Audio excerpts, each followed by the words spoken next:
Tim here from Your 6 Studios. Today in this video I'm going to show you how to change your online ID on your PlayStation 4. So just go up to the top, go to Profile right here and select it. Now under your profile we can just go to the three little dots and go to Edit Profile. And it will bring us to the section where we can change our name. So the first name change I believe is free. After that you're going to have to pay $10. So we can go to Online ID right here and just select it. And then go to I accept, continue, and then the next screen will be the new online IDs. So you can see the last time I changed it was 2019 and I have to pay $10, $9.99.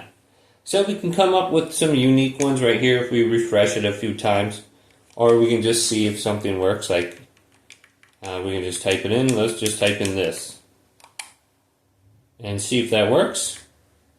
And it's good to go. I can go to continue, and that's going to be my new gamer tag if I want to go ahead and purchase it.